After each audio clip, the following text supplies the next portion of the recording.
Hello and welcome. You're watching NDTV 24/7. I'm Osama Shah. 1 month ago, terror struck the serene Baisaran Meadows in Pahalgam, where Pakistan-backed terrorists, they gunned down 25 tourists and a heroic local who tried to shield them. We on NDTV had unraveled the chilling details, got the factual coverage of Operation Sindoor and its aftermath. We explored the escalating India-Pakistan tensions comprehensively. And today, Prime Minister Modi was in Bikaner in Rajasthan, where he once again reiterated India's message of zero tolerance towards terror. Modi का दिमाग ठंडा है, ठंडा रहता है, लेकिन मोदी का लहू गर्म होता है। मोदी की नसों में लहू नहीं, गरम सिंदूर बह रहा है। पाकिस्तान को भारी कीमत चुकानी पड़ेगी और ये कीमत पाकिस्तान की सेना चुकाएगी, पाकिस्तान की अर्थव्यवस्था चुकाएगी। तीनों सेनाओं ने मिलकर ऐसा चक्रव्यूह रचा कि पाकिस्तान को घुटने टेकने के लिए मजबूर कर दिया। 22 तारीख के हमले के जवाब में हमने 22 मिनट में आतंकियों के 9 सबसे बड़े ठिकाने तबाह कर दिए। दुनिया ने और देश के दुश्मनों ने भी देख लिया कि जब सिंदूर बारूद बन जाता है तो नतीजा क्या होता है। Meanwhile, a month on since the Pahalgam terror attack, Kashmir's resilience is shining through the visitors' eyes. The tourists, they have been flocking back to Kashmir. They say that Kashmir's beauty is unchanged, that peace will prevail again, and that we are not afraid. Listen in. A month ago, terrorist attack here in Pahalgam has hit tourism very, very hard. All the tourists left valley. But there are still few who come here to send a message that we cannot be deterred. And there's a couple from Bombay. Ma'am बहुत कम लोग आ रहे हैं और आपने कहा कि नहीं इस खूबसूरत जगह पे which has been bruised and hurt with that terror attack, you have chosen to come here. Yes, because it's my country और टेररिज्म का मेन पर्पस उन लोगों का यही था कि लोग यहाँ पर आए नहीं, कश्मीर को इंडिया से अलग करें।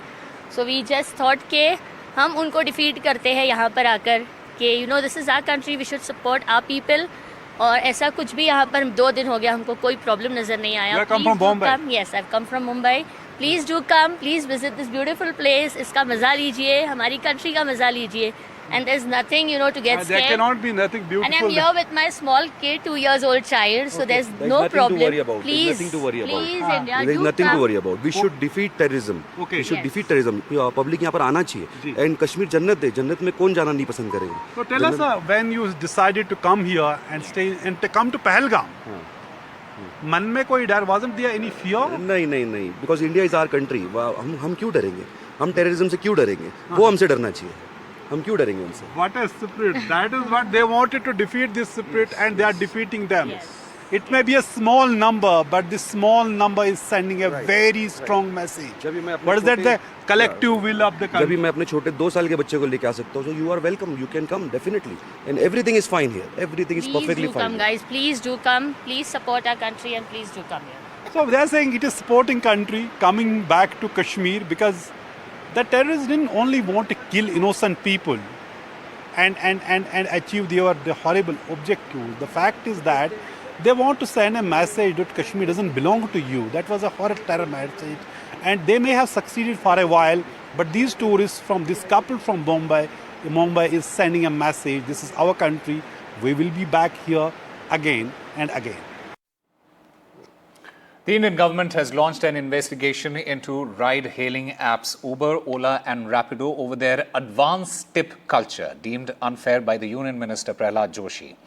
This practice involves users being promoted to add tips of rupees 50, 75 or 100 before booking a ride, with suggestions that it may increase the chances of a driver accepting the trip.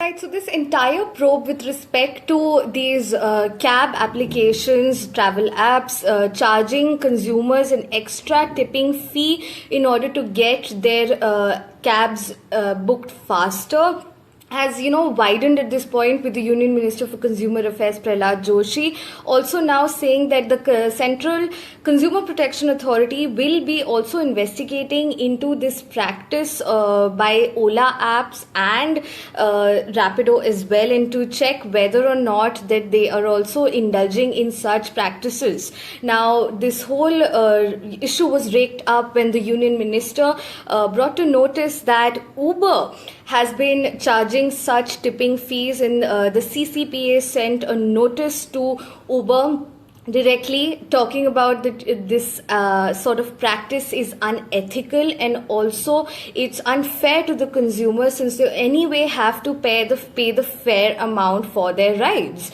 Now, we also must look at the backdrop of this, where this all starts from as well. The Namayatri app, which is a government-backed open network for digital commerce application, again for booking cabs and autos for travel, introduced this system of tipping in 2023. Now, following that, Ola also followed into the same practice, thereafter Rapido, and it is Uber that has started off with this practice a month back. Uber has been served the notice officially by CCPA. However, we're yet to get any official statement or response from Uber as of now. And what we also must note is that this practice was started keeping in mind the gig workers. This tipping amount goes directly to the driver, who's part of the gig economy. So it was kept in mind with the welfare or the larger benefit of the gig worker. But at this point, questions are also being raised from consumers across board that how is this a fair trade practice onto them, when the fair amount for their rides are anyway decided, and that is something that they anyway have to pay. There is no debate onto that. So why is it that there is an extra charge on top to get their rides to be booked faster? So the question largely at this point becomes about how will this economy and this function, both cab aggregators and the ministry as well, work out a way to ensure a way that is both fruitful for the gig economy workers and the consumers as well, to ensure that unethical trade practices are not being indulged into, while at the same time ensuring that the gig workers are also not being compromised upon. A big security scare at Salman Khan's Mumbai house. A man and a woman allegedly attempted to enter Bollywood actor Salman Khan's residence this week, and both have now been arrested. The actor, remember, has received several threats from the Bishnoi gang and has been provided Y+ security cover by the Mumbai police. He has also carried out an extensive renovation to boost the security of his residence. My colleague Radhika Ramaswamy gets you the details. Shocking security breaches at Salman Khan's residence. 2 people have been arrested for trespassing into Salman Khan's building over the last 2 days. It involves a woman, a 32-year-old woman from Mumbai, who in fact made entry into Salman Khan's residence. In fact, she went all the way to the lift, but later was caught and arrested. And another man from Chhattisgarh who also managed to enter the premises. Both these people have been arrested on charges of trespassing. Prima facie investigations revealed that they just wanted to catch a glimpse of the star. Of course, Mumbai police not leaving any stone unturned in ensuring that people who trespass, who make entry into Salman Khan's residence without any permission, are arrested. People who gained unauthorized entry are now being arrested. All this comes amid security threats of Salman Khan. We know for a fact that there was a shooting incident that took place outside his residence. His a close friend Baba Siddiqui was shot dead, post which Salman Khan's security was heightened. We can see the balcony which is covered with bulletproof glass, and also those barbed wires as well put up, and multiple CCTV footage all around his residence. There are police officials on guard all the time. There are at least about a dozen police officials around Salman Khan's residence that we see. All this amid the threats that he'd been facing allegedly from Lawrence Bishnoi gang. We know that he enjoys Y+ security, number of police officials guarding him wherever the actor goes. And now, of course, a very serious security breach being reported to. People have been arrested in connection to that. Now, this puts a lot of question mark on the effectiveness of all the security apparatus. We know that the security apparatus as well as the devices here are high tech. You have all kinds of systems here to gain entry. Including biometric, including providing IDs. So the question really is, how did they really gain entry into the premises? They may not have managed to go inside Salman Khan's flat, inside his home, but still they managed to gain entry into the premises. So that puts a lot of question mark on the effectiveness and the efficiency of the police who are stationed outside and all the security devices that you see around. With the video journalist Mahesh Halwai, this is Radhika Ramaswamy for NDTV. The Supreme Court on Thursday criticized the Enforcement Directorate for what it claimed as crossing all limits as it stayed the agency's money laundering probe into Tamil Nadu's state-run liquor retailer Tasmac. A bench of Chief Justice of India B.R. Gavai and Justice Augustine George Massey issued notices to the ED on petitions filed by the Tamil Nadu government and the Tamil Nadu State Marketing Corporation, that is Tasmac, challenging the recent raids. The top court also came down heavily against the ED's move to initiate action and subsequent raids against a government-run body. It observed that the ED's actions violated the federal structure and added that the probe against Tasmac will not proceed in the meantime. The Supreme Court has come down heavily on the ED to the extent that the CJI himself has said that the actions of ED are against the federal structure of the constitution. The DMK has always said that the union government, the BJP government at the center, is using the investigation agencies for their political campaign. That is the design. You can see how the BJP government has used the liquor policy and the alleged corruption issue in Telangana, in Chhattisgarh, in Delhi elections. So we have said that there is nothing concrete in the actions of ED, but just a political vendetta. A Royal Bengal tiger was killed by a mob in Duhutimukh under Bokakhat subdivision on Wednesday. The tiger, which had been causing panic in the area for months, was found hiding in a paddy field in Borbil. Armed villagers from nearby areas surrounded the animal and attacked it, killing it on the spot. Parts of the tiger's body, including its skin, ears, teeth and legs, they were removed. Forest officials later recovered the carcass in the presence of a magistrate. Locals claimed that the tiger had killed livestock and posed as a threat.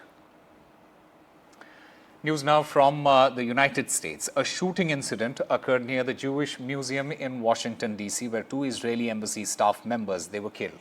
The attacker allegedly shouted "Free Palestine" before opening fire, and one suspect has been arrested by the Washington, D.C. police. Authorities are investigating whether the shooter acted alone or had accomplices, with no group claiming responsibility yet. Israel, in the meanwhile, has condemned the attack, calling it a terrorist act and vowing to ensure the safety of Israeli citizens abroad.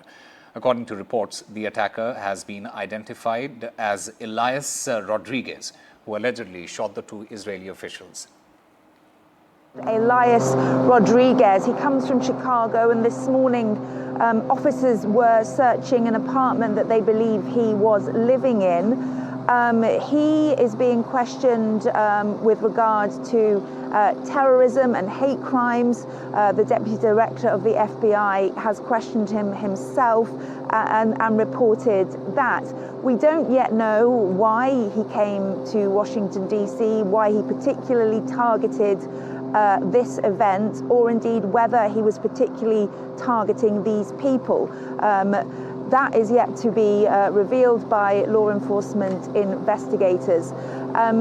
We know that there has been widespread condemnation of this from the Israelis and the US. President Trump saying that there is hatred and radicalism have no place in the USA, and this is clearly based in anti-Semitism.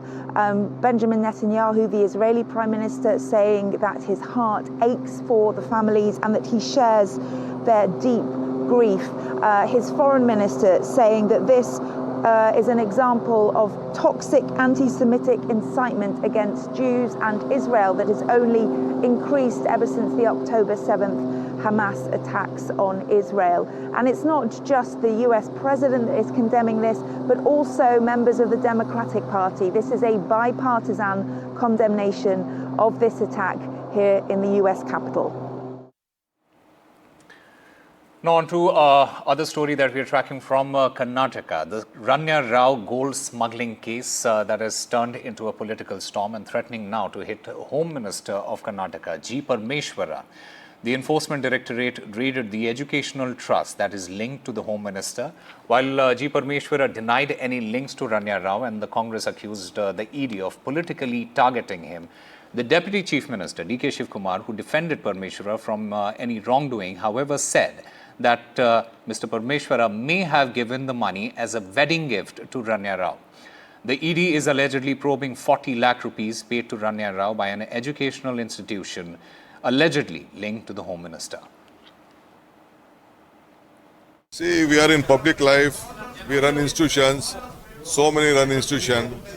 As a gesture to people who know, we may give a lot of gifts. We give gifts.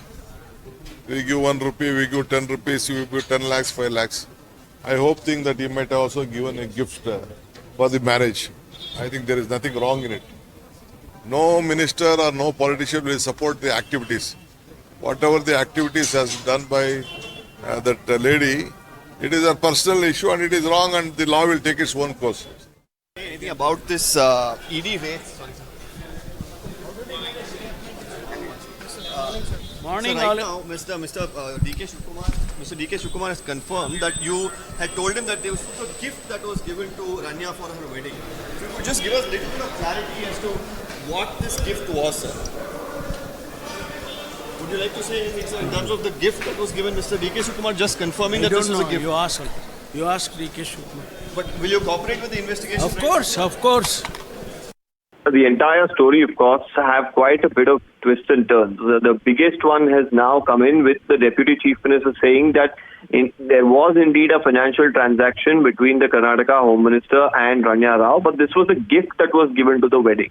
Now, until this moment, we've had a host of Congress leaders who've been saying that this is again a political witch hunt using central agencies against, the opposition leaders. And we've seen a lot of statements that came in the defense of Mr. G. Parmeshwar. But here, while of course Mr. D.K. Shivkumar once again defended the Home Minister, but also went on to say that this was a gift. Did that put the Home Minister in a spot of bother? Because he, of course, didn't want to comment upon that and went on to say that you can ask this question to Mr. D.K. Shivkumar himself, refusing to answer, but also said that as far as investigation is concerned, he will continue to cooperate with the agencies. Now, there have been a lot of allegations that the other leaders have been leveling, including the likes of Mr. Priy about, this being a political vendetta and a witch hunt. Now, a very interesting comment has come in from Union Minister, Mr. Prahlad Joshi, who has said that factions within the Congress party indeed wrote to the Enforcement Directorate and asked them to initiate action. And this is an internal fighting and the rifts within the Congress that is actually exposing itself. ED action ತಗೋರಿ ಅಂತ ಪತ್ರ ಬರೀತಾ ಇರೋರು ಯಾರು? ಕಾಂಗ್ರೆಸ್ಸಿನ ಒಂದು ಗುಂಪು ಪರಮೇಶ್ವರ್ ಅವರ ಮೇಲೆ ಆಕ್ಷನ್ ಆಗಬೇಕು ಅಂತ ಹೇಳ್ಕೊಂಡು ಎಲ್ಲ ಮಾಹಿತಿಯನ್ನ ಕಳಿಸ್ತಾರೆ. ಮತ್ತೆ ಇಲ್ಲಿ ಡ್ರಾಮಾ ಮಾಡ್ತೀರಿ ನೀವು. ನಾನು ಸ್ಪಷ್ಟವಾಗಿ ಹೇಳಲಿಕ್ಕೆ ಬಯಸ್ತೇನೆ, ಪರಮೇಶ್ವರ್ ಅವ್ರ ಬಗ್ಗೆ ನಮಗೆ ಗೌರವದ ಅವರೊಬ್ಬ ಸಭ್ಯ ರಾಜಕಾರಣಿ. ಏನಾಗಿದೆ ಅಂದರೆ ಅವರು ಹುಡುಕ್ತಾ ಇದ್ದಾರೆ. Because there are complaints. ಇವರೇ ಕಳಿಸಿದ್ದು ಮಾಹಿತಿ ಎಲ್ಲ. ಯಾರು ಕಾಂಗ್ರೆಸ್ನವರೇ, ಕಾಂಗ್ರೆಸ್ಸಿನ ಒಂದು ಗುಂಪಿನವರೇ ಕಳಿಸಿದ್ದಾರೆ. ಸಿದ್ದರಾಮಯ್ಯನವ್ರಿಗೂ ಗೊತ್ತದ ಯಾರು ಕಳಿಸ್ಯಾರಂತ. ಯಾರಿಗೆ ಗೊತ್ತಾ? ಸಿದ್ದರಾಮಯ್ಯನವ್ರು ಕೇಳ್ರೆ ಹೇಳ್ತಾರೆ, ಇಂಟೆಲಿಜೆನ್ಸ್ ಅವ್ರ ಕಡೆ ಅದ. ಮತ್ತು ಈ ಡ್ರಾಮಾ ಮಾಡ್ತೀರಿ ನೀವು ಸಿದ್ದರಾಮಯ್ಯನವರೇ. ಮತ್ತು ಮಾಹಿತಿ ಸಿಕ್ಕಾಗ ಇಡೀ ತನ್ನ ಕಾನೂನು ಚಟುವಟಿಕೆಯನ್ನು ಕಾನೂನು ಪ್ರಕಾರ ಕ್ರಮ ಕೈಗೊಳ್ತಾ ಇದ್ದಾರೆ.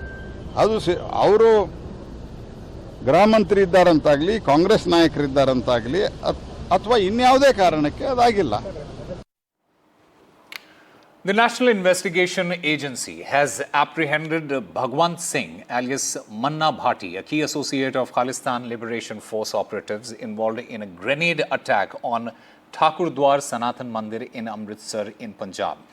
On the 15th of March, Gursidak Singh and Vishal, they hurled a hand grenade at the temple, claiming responsibility under the proscribed terror organization that is KLF.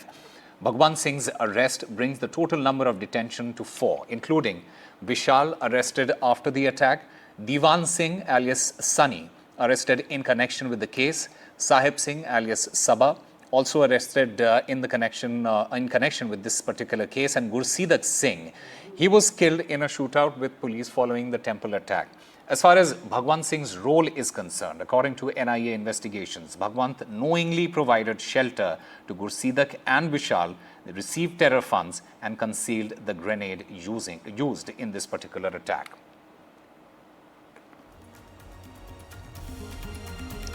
Time for a very short break. More news and updates on the other side.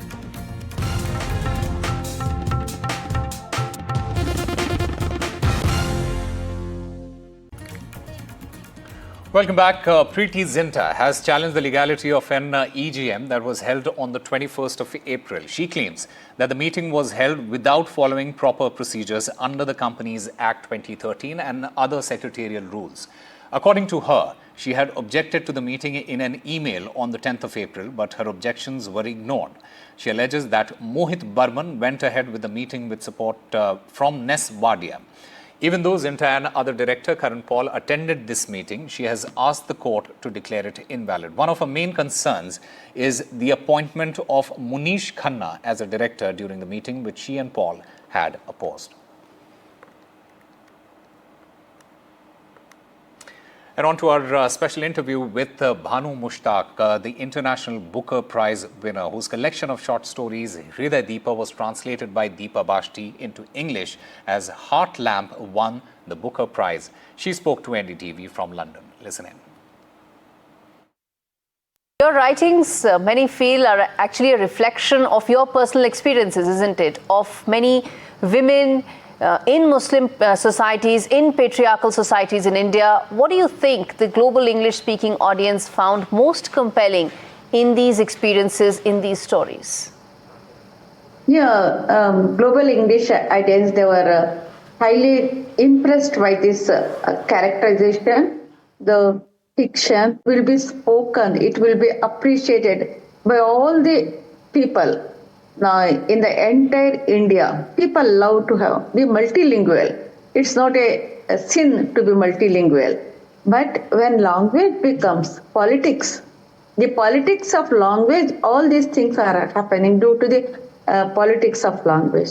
This politicalization of the language, and wherein there are certain apprehensions from one part of people that language is used to dominate and subjugate the entire population. That apprehension is giving lot of controversies, has opened up some controversies, and this shady imposition of the language, it should be stopped. That's my opinion.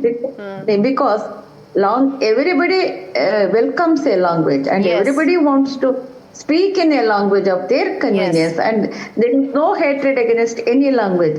But the politicalization of the language, that is where the problem starts. Absolutely. Consciously, it should be avoided. And Vaibhav Suryavanshi, the 14-year-old IPL sensation from Samastipur, he was given a grand welcome when he returned back to his city. Remember, he has been selected for the India under-19 squad that is going to tour England. He'll also join Ayush Matre, the 17-year-old captain from Chennai Super Kings, in the 16-member team.